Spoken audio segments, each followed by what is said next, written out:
당의 진로는 당원들이 결정해야 합니다. 미국의 경우든 전당대회 의사결정을 위해 여론조사를 채택한 나라든 세계 어디에도 없습니다. 전당대회는 당원의 총의를 묻는 자리이지 국민의 인기를 묻는 자리가 아니기 때문입니다. 저는 다가오는 전당대회를 우리 당의 정당 민주주의를 바로 세우기 위한 절호의 기회로 삼으려고 합니다. 대한민국 헌법 제8조는 정당 민주주의를 규정하고 있습니다. 우리 헌법은 국회, 정부보다 앞에 정당 관련 조항을 배치했습니다.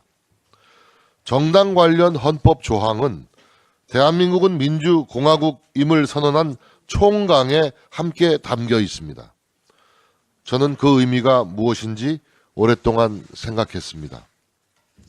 저는 대통령 선거와 지방선거를 거치면서 답을 얻었습니다. 자유민주주의적 헌법 가치를 지키는 정치활동의 근간이 정당이기 때문에 헌법은 정당 민주주의를 머릿글에 해당하는 총강에 담았습니다. 많은 헌법학자들 이런 해석에 동의합니다. 그런데 보수정당인 우리 국민의힘은 지금까지 이 정당 민주주의를 너무도 나몰라라 하고 있었습니다. 우리 국민의힘이 갖고 있는 태생적 한계도 있었습니다. 역대 보수정당은 시민사회의 뿌리를 받고 자생적으로 태어난 것이 아니라 권력이 만들어낸 외생정당의 성격이 강했습니다. 당의 의사결정과 운영 전반에서 정당 민주주의의 본질을 지키기 어려웠습니다. 문재인 정권 5년은 국민의힘에게 인고의 시간이었지만 중심을 단단하게 만드는 성장의 시간이기도 했습니다. 공정과 정의를 짓밟는 민노총, 586 세대 기득권 카르텔에 대항하는 법과 원칙을 세우려는 국민들이 우리 당에 대거 모여들었습니다. 1년 6개월 전 열린 전당대회 때 우리 당의 책임당원은 28만 명이었지만 오늘 현재 우리 당의 책임당원은 79만 명으로 3배 가까이 늘어났습니다.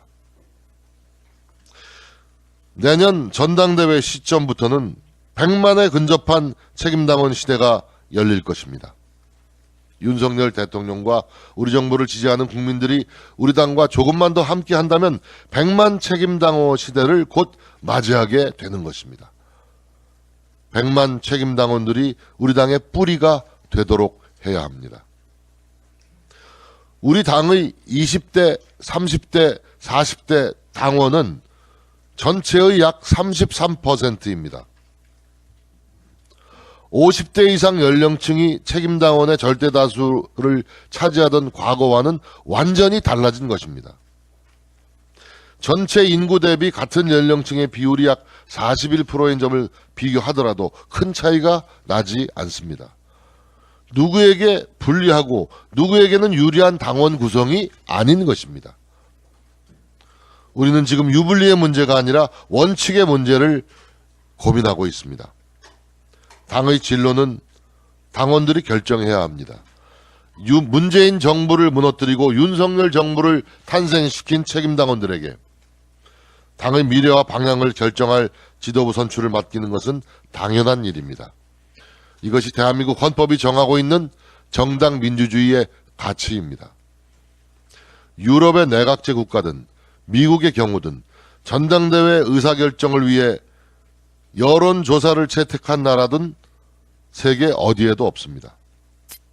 전당대회는 당원의 총의를 묻는 자리이지 국민의 인기를 묻는 자리가 아니기 때문입니다. 당 대표를 뽑는 전당대회와 공직 후보자를 뽑는 전당대회는 성격이 같을 수 없다고 생각합니다. 비상대책위원회는 오늘부터 우리 당의 정당 민주주의를 확고하게 할 전당대회 개최 방안 논의를 시작하려고 합니다. 정당 민주주의의 원칙에 충실한 전당대회 룰 개정안을 만들겠습니다. 분명한 것은 이 논의가 정당 민주주의의 완성이 아니라 시작이라는 점입니다. 정당의 주인은 당원입니다.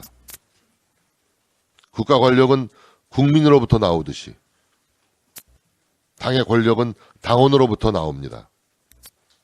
이번 전당대회를 당원에 의한, 당원을 위한 단결과 전진의 축제로 준비하겠습니다.